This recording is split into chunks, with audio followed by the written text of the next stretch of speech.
Good morning, and happy Thursday to you. Yes, you're almost there to the weekend. Keep the faith, keep moving. You're doing awesome.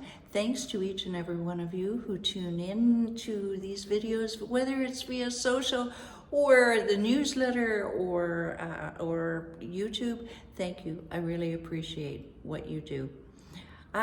This week we are talking about sentimental items. Is it sentiment or fear of letting go? And we've been examining the guilt and overwhelm that can come with parting with sentimental items. And they can remind us of a person, of an era, of a place, of, most importantly, a feeling. And often they have no real use or monetary value, but many times people don't even look at their sentimental items, and they're stored in the billion-dollar industry known as storage lockers. Yes, and the value is tied in the owning, and sometimes it can define us in a way, and that can be good or not so good if they're ghosts that are holding us back. So there's such a thing called the endowment effect, which causes us to, and I quote here, assign a greater value to an object once it belongs to us, and then an even greater reward to part with it. So if you're feeling like, well, I've got Grandpa's watch. I do not need it. I will never need it. However, I have it, and it is mine, and nobody's going to take it from me. There's that little thing, switch that flicks in the back of your mind that it's perverse. Yes, it is. But now that you have been looking through your sentimental items, that Grandpa's watch is now in your subconscious. So while you're wrestling with your guilt about what should I do with it, you can hide it in the storage area. You can give it, you can put it in the back of your closet. Just imagine that you don't have it, but it's still in your subconscious, and you are going to think about it, and those feelings about your subconscious will tell you whether you should keep it or not. Now, yesterday we talked about, but I should keep it.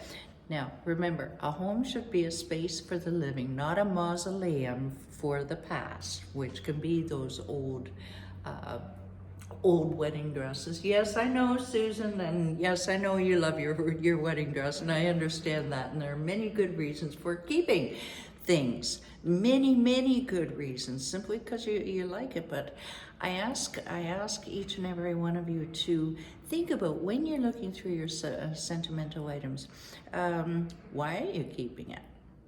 How does it make you feel?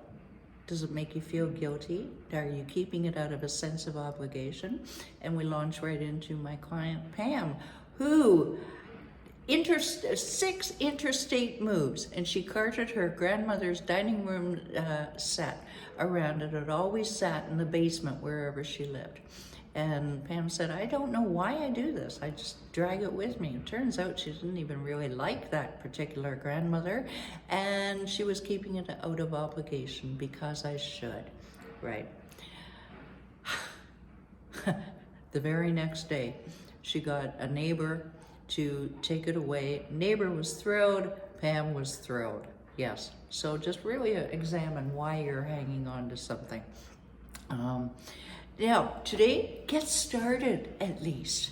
That's the tough part. The tough part is taking that first step of, okay, yeah, I've got that box. I know roughly what's in it.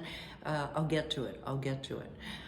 Just get started. Pick one item out of the box. Yes. How many? One. You got it. All right. It's not going to do itself. Now, here's the deal that you make with yourself. Here's the carrot that you put in front of your nose. I can always walk away if need be. Now, I always suggest setting a time limit on when you're going to be, how long you're going to be looking at a certain box of items. and just walk away when you need to. But you know that one system, I'm going to open the box, I'm going to take one item out, deal with it, close the box. That really works, because many times your momentum will take over for you. Set a limit of items that you're going to keep. That could be tough, even if it's a maybe pile.